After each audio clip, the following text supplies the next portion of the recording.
네, 반갑습니다. 이번 시간은 카페 자세 관찰에 관한 질문에 대한 답변입니다. 자세 관찰은 이제 네 가지 주요 자세와 그 다음에 세부 자세.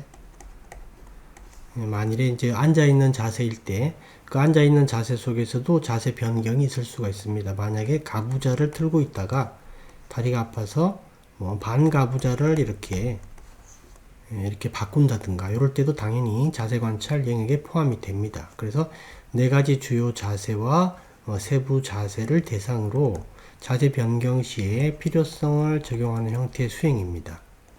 이렇게 되어 있는데 이 수행 와중에 우리가 이제 5가지 감각 기관을 통해서 들어오는 의도하지 않은 대상들이 생길 수가 있겠죠. 당연히 예를 들면 이제 시각 대상이 갑자기 들어올 수도 있고, 그 다음에 청각 대상인 어떤 소리가 들릴 수도 있고, 그 다음에 어떤 냄새가 날 수도 있죠. 여러 가지 형태가 이렇게 들어올 수 있는데, 이 모든 형태에 대해서 이제 우리가 대처할 수 있는 방법이 무시하고 우선 첫째, 원래 대상으로 돌아오시면 됩니다.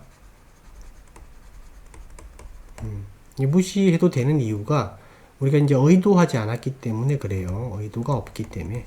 우연히 생긴 대상이기 때문에. 이게 나중에 의도가 있다 하더라도 사실 상관이 없는데, 의도 부분을 나중에 이렇게 관찰하는 그런 이제 방식이 있는데, 이건 나중에 마음 관찰 영역입니다. 지금은 신경을 안 쓰셔도 돼요. 그래서 이제 안입이 설신 5가지 감각기관을 통해서 들어오는 것들은 이렇게 처리하시면 되고, 그 다음에 이제 그 의로 들어오는 거 있죠. 저기 이제 우리가 소위 얘기하는 그 수행에 장애가 되고 방해가 되는, 즉 마음에 관련되는 부분들, 그래서 좀 무거운 거 있고 가벼운 게 있다라고 봤을 때, 우리가 습관적으로 하는 생각들, 수행에 있지 방해가 되는 그런 생각들이 있을 수도 있고, 고질적인 게 있을 수도 있죠. 고질적인 것. 그 다음에 끈덕진 것들. 없애려고 해도 계속 나타나는 그런 생각이나 잡념들이 있어요.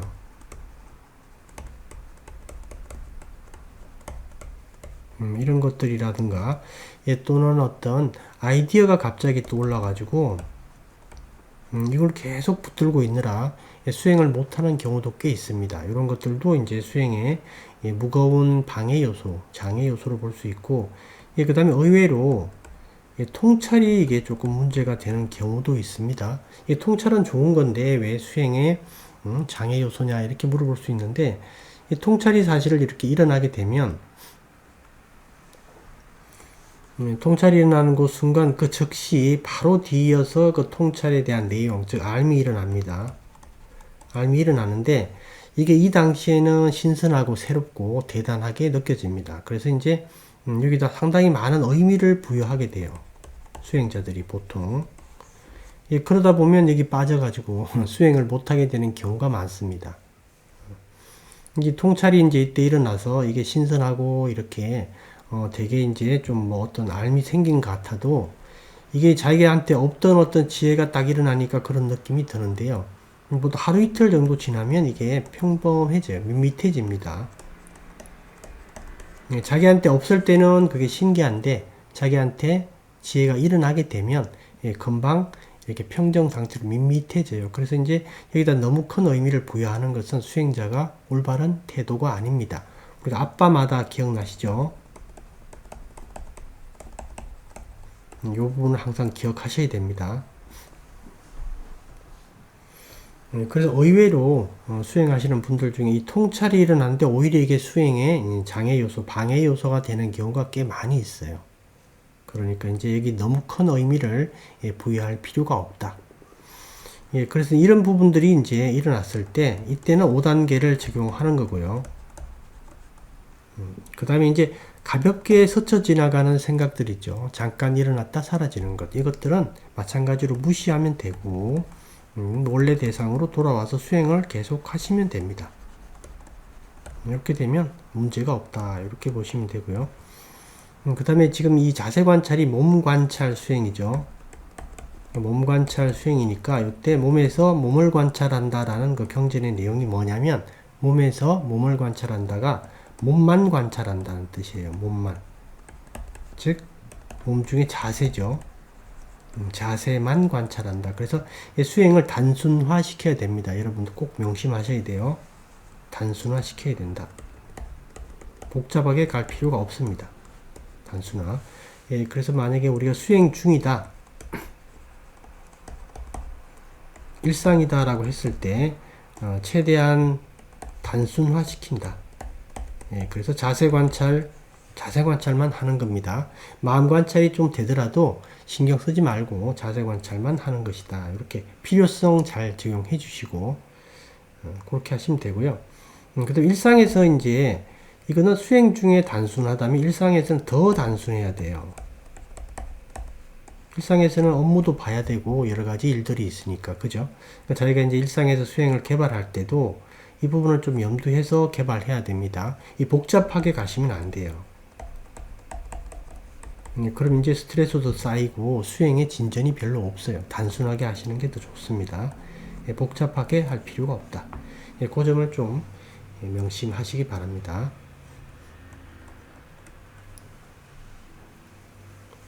그 다음에 한 가지 더 말씀드리면, 이제 자세 관찰에서 이제 그 오염원들이 어떨 때 이렇게 생겨나냐면, 이제 A 자세에서 이제 B 자세로 이렇게 변경할 때, 오염원들이 이제 A 자세에서 왜 변경을 하냐면, 이 두카 웨다나, 즉 이제 고통이 일어나야 되죠.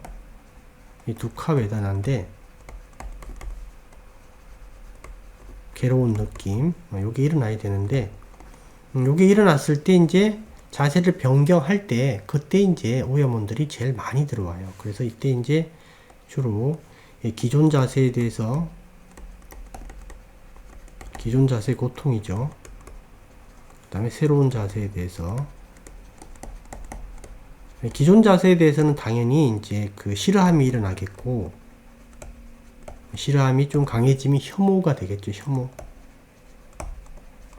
이렇게 되면, 즉 이 기존 자세의 고통에 대해서 싫어함이나 혐오가 생기게 되면 이게 바로 성냄의 이제 길레사 쪽인데, 성냄의 오염원인데, 이게 생기면 신기하게도 동시에 새로운 자세에 대한 기대가 생깁니다. 동시에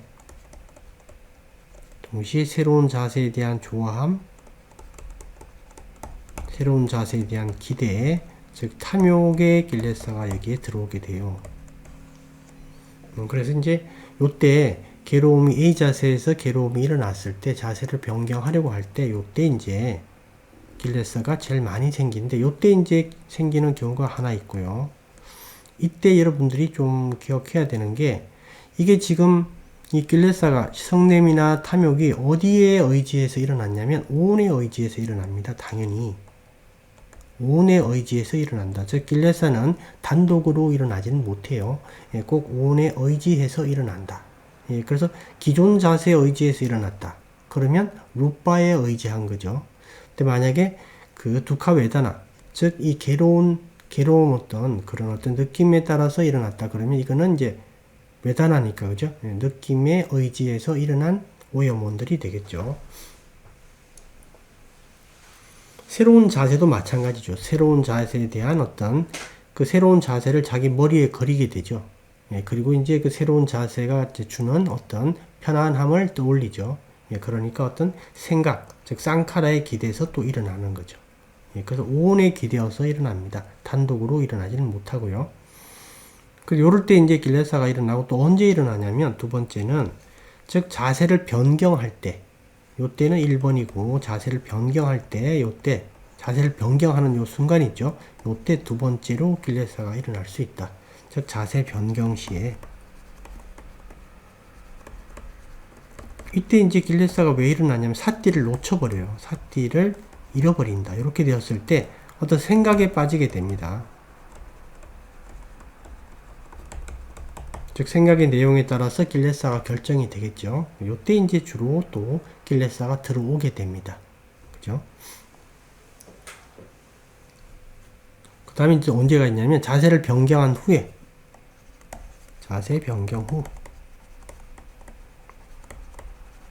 변경 후는 새로운 자세에 대한 어떤 그 새로운 자세가 주는 어떤 기쁨이 있죠.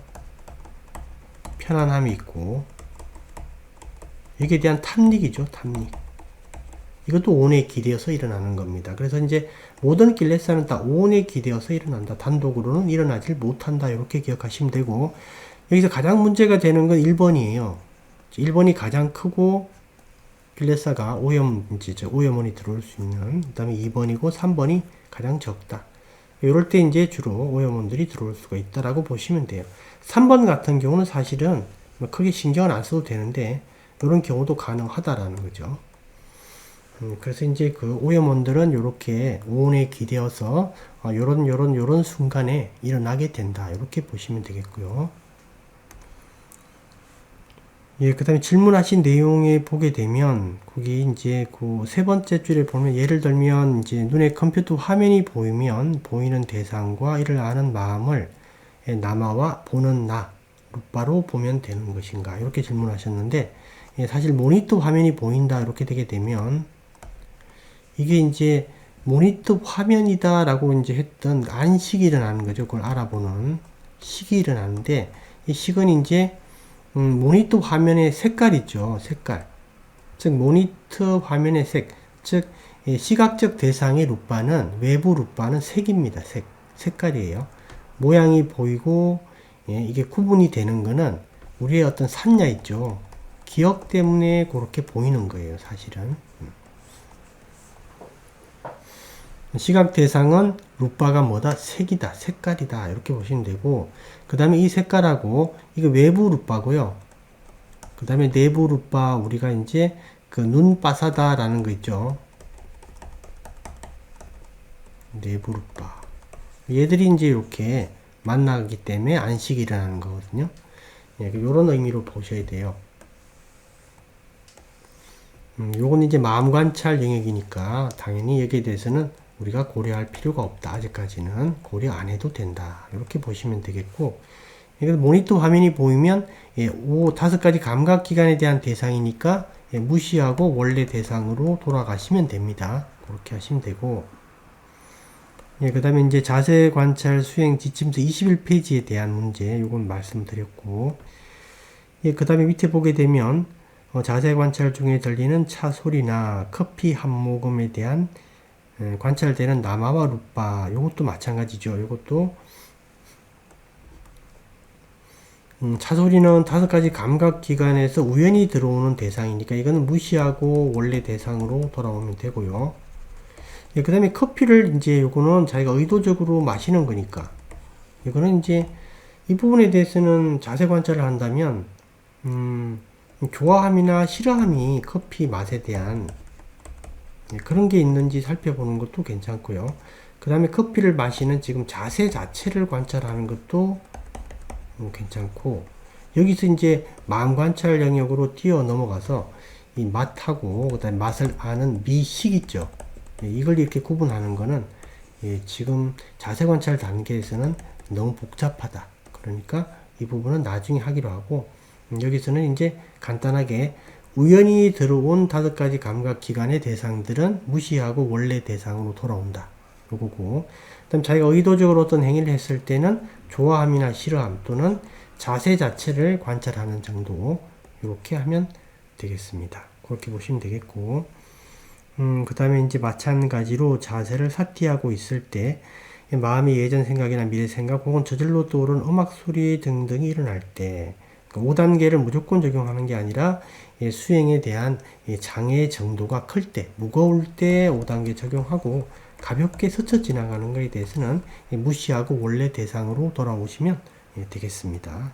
그렇게 보시면 되겠고요. 그 다음에는 보니까 아니면 자세 명상에서 돌아오면서 그런 생각의 일어남과 사라짐을 관찰해야 되는 건가요? 즉 생각의 일어남과 사라짐을 관찰하는 건 마음 관찰 영역이니까 아직까지는 하실 필요가 없다. 그죠? 자세 관찰, 즉 몸 관찰 영역에 범위를 한정하셔야 됩니다. 그 밑에 보면 혹은 그런 오염원을 남아와 루파로 구분해서 인지하면서 하면 되는지, 이것도 그죠? 마음 관찰 영역이죠.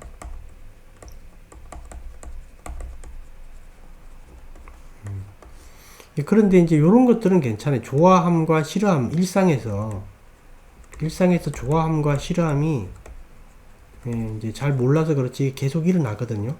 그러니까 좋아함, 싫어함만, 즉, 자기가 이제 좋아함, 싫어함을 100번 한다 그러면 여기서 뭐 2번 해도 돼요. 3번만 관찰해도 되고, 되는 것만 이렇게 관찰해도 충분합니다. 상당히 수행 효과가 있습니다. 이 좋아함과 싫어함만 해도. 커피를 마실 때, 그 맛에 대해서 일어나는 어떤 마음들이 어떤 건지 한번 살펴보는 것. 그 다음에 커피잔을 들려고 할 때 어떤 살짝 일어나는 기대감이 있거든요. 그런 것들도 관찰이 되면 이 좋아함이거든요. 좋아함입니다. 이것도 관찰해도 되고,